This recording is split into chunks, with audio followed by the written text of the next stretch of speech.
ஜனநாயக பார்வை நேயர்களுக்கு வணக்கம். நான் உங்கள் பாலாஜி. இன்று நான் தலைவர் விஜய் பற்றி பேச வரல, தளபதி விஜய் பற்றி பேசுறேங்க.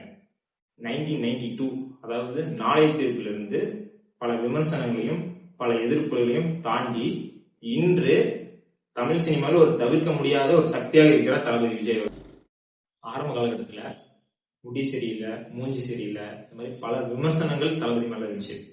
அது மட்டும் இல்லாம டிஎம்கே, ஏடிஎம்கே, சென்ட்ரல் கவர்மெண்ட் மாதிரி பல கட்சிகள் தளபதியோட பட ரிலீஸ் அப்ப தொடர்புகிறது எல்லாரும் தெரிஞ்ச விஷயம். அதுல இப்போதைக்கு கடைசி திரைப்படமான ஜனநாயகன் இசை வெளியீட்டு விழால தளபதி விஜய் என்ன பேசினாரு, தளபதி விஜய் பத்தி நடிகர்கள் என்ன பேசினாங்கன்னு இந்த வீடியோல முழுசா நம்ம பார்க்கலாம். ஜனநாயகன் இசை வெளியீட்டு விழா பிரம்மாண்டமா மலேசியால நேற்று நடந்து முடிஞ்சது. அது மட்டும் இல்லாம இந்த விழால தளபதி அவர்கள், பூஜா கிட்டே, ஆக்ட்ரஸ், ஆக்டர், ப்ரொடியூசர், டைரக்டர், அப்புறம் தளபதி இயக்குனர் அதாவது லோகேஷ் கனகராஜ், அட்லி, நெல்சன் இவங்க எல்லாமே இந்த விழால கலந்துட்டாங்க. அது மட்டும் இல்லாம இந்த விழால மலேசியா புக் ஆஃப் ரெக்கார்ட் அதாவது ஒரு பப்ளிக் கான்ஃபரன்ஸ்ல அதிக பேர் அட்டெண்டன்ஸ் வந்திருக்க விழாவா இந்த ரெக்கார்டு படிச்சிருக்காங்க. ஆசர் என்ன சொல்லியிருக்காருன்னா, என் பையனால நடக்க முடியாம இந்த நேரத்துல இப்ப என் பையன் நல்லா நடக்கிறான், அதுக்கான காரணம் முழுக்க முழுக்க தளபதி விஜய் அப்படின்னாரு. அது என்னன்னா, தளபதி விஜய் பாட்டு கேட்கறது, தளபதி விஜய் மூலியமா நடந்து என்னென்ன பண்றாரு எல்லாம் பார்த்து அதனால தளபதி விஜய்னால என் பையன் நடந்தாருன்னு ஒரு ரொம்ப பெருமையா சொன்னாரு. அது மட்டும் இல்லாம நடிகர் சங்கத்துக்காக பணம் கேட்கும் போது தளபதி 1 கோடி ரூபாய் கொடுத்தாரு அப்படின்னு சொல்லி ரொம்ப பெருமையா சொன்னாரு நாசர் அவர்கள்.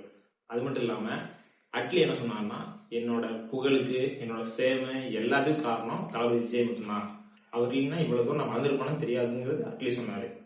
வினோத் என்னன்னாருன்னா, இது ரீமேக் படங்கிறாங்க, இது பாதி ரீமேக்குங்கிறாங்க, இது ரொம்ப மொக்கையா இருக்கும், இந்த கேப்ல பூந்து அடிச்சிடலான்னு பாக்குறாங்க, இந்த மாதிரிலாம் கிடையாது, இது முழுக்க முழுக்க தளபதி படம் சொன்னாரு வினோத். இப்பதான் முக்கியமான கண்டென்ட்டுக்கே போறோம். தளபதி விஜய் என்னென்ன பேசினாருன்னு பார்க்கலாம். ஃபர்ஸ்ட் ஆரம்பிக்கும் போதே தளபதி விஜய் என்ன சொன்னாருன்னா, அதாவது ஒரு சின்ன இடம் கிடைக்கும் தான் நான் திரையுலகுக்கு வந்தேன், பார்த்தா இப்ப எனக்கு ஒரு பெரிய ஒரு மாளிகை கொடுத்துருக்காங்க. அது மட்டும் இல்லாம நம்ம மலேசியால ஸ்ரீலங்கா தமிழ்நாடுக்காரங்க ஸ்ரீலங்கால தான் அதிகமா இருக்காங்க, அதுக்கு அடுத்து மலேசியால தான் அதிகமா இருக்காங்க தளபதி சொன்னாரு. அது மட்டும் இல்லாம தமிழ் சினிமாவுக்கு மலேசியால ரொம்ப முக்கியத்துவம் தராங்க. எடுத்துக்காட்டுக்கு அஜித் அவர்கள் பில்லா படம், என்னோட படம் குருவி, காவலன் மாதிரி பல படங்கள் மலேசியா எடுத்துருக்குன்னு தளபதி சொன்னாரு. தளபதி இந்த இதுல மட்டும் இல்லாம முக்கியமா பல விஷயங்கள் சொன்னாரு. என்னன்னா, 1 வருஷம் 2 வருஷம் கிடையாது என் கூட நிக்கிறது, பல வருஷமா என் ரசிகர்கள் என் கூட நின்று இருக்கிறாங்க, அவங்களுக்காக என் சினிமாவை நான் விட்டுட்டு அவங்களுக்காக நான் நிக்கலான் இருக்கேன். சும்மா இல்லைங்க, 250 கோடியிலும் 300 கோடி வரைக்கும் சம்பாதிக்கிறாரு. அதை விட்டுட்டு மக்களுக்காக, மக்கள் பிரச்சனைக்காக குரலுக்கு வந்திருக்காரு. சில பேர் மாதிரி நான் அரசியல் வந்து உறுதின்னு சொல்லிட்டு வராம போகாம அந்த மாதிரிலாம் இல்லாம மக்களுக்காக நிக்கிறாரு. அது மட்டும் இல்லாம February 2, 2024 என்ன சொன்னாருன்னா, இதுதான் என்னோட கடைசி படம்னு சொன்னாரு. அதேதான் நேத்து சொல்றாரு. அவரோட ஸ்டாண்ட்ல இன்னும் அப்படியே தான் இருக்கிறாரு. அதுல எந்த வித மாற்றமும் இல்ல.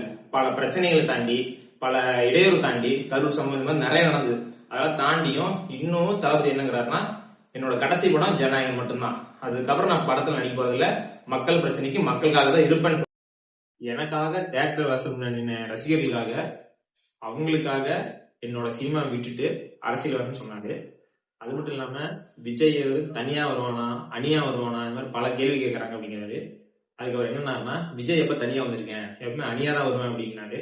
இதுக்கு ஒரு ஹிண்ட் என்ன நினைக்கிறேன்னா, எனக்கு தெரிஞ்சு ஒரு 2026 ஒரு வலுவான ஒரு கூட்டணி அமைப்போம் அப்படின்னு சொல்றாருன்னு நினைக்கிறேன். அதே மாதிரி 2026 ஹிஸ்டரி ரிப்பீட் ஆகுங்கிறாரு. இதுக்கு நம்ம ஒன்னும் சொல்ல தேவையில்லை, அவர் என்ன சொல்றாரு நமக்கே தெரியும். 1967 அண்ணா ஒரு ஆட்சி மாற்றம் கொண்டு வந்த மாதிரி, 1977 எம்ஜிஆர் ஒரு ஆட்சி மாற்றம் கொண்டு வந்த மாதிரி 2026 தளபதி அவர்கள் ஒரு ஆட்சி மாற்றம் கொண்டு வராருன்னு சொல்றாருன்னு நம்ம நினைச்சுக்கலாம். அது மட்டும் இல்லாம கரூர் இஷ்யூல இருந்து பல இஷ்யூல தளபதி அவர்களுக்கு தலைமை பண்பு இல்ல, தளபதி நிக்கல, தளபதி மக்கள் கூட இல்லைன்னு பல விமர்சனம் வைக்கிறாங்க. இது மட்டும் இல்லாம தளபதி மேலையும் அவங்க கட்சிக்காரங்க மேலையும் தற்கூரி, கொள்கையற்ற கூட்டம், அறிவில்லாதவங்க பல விமர்சனம் வைக்கிறாங்க. தளபதி அவர்கள் 1992 இருந்து இந்த மாதிரி பல விமர்சனங்களை தாண்டி இப்ப கரியர் உச்சத்துல இருக்கிறாரு. அதே மாதிரி 2026 தளபதி அவர்கள் கண்டிப்பா ஜெயிப்பாங்க. ஜனநாயக பார்வை நேயர்களுக்கு நன்றி. மீண்டும் ஒரு காணொலியில் சந்திப்போம். மறக்காம சப்ஸ்கிரைப் பண்ணிடுங்க.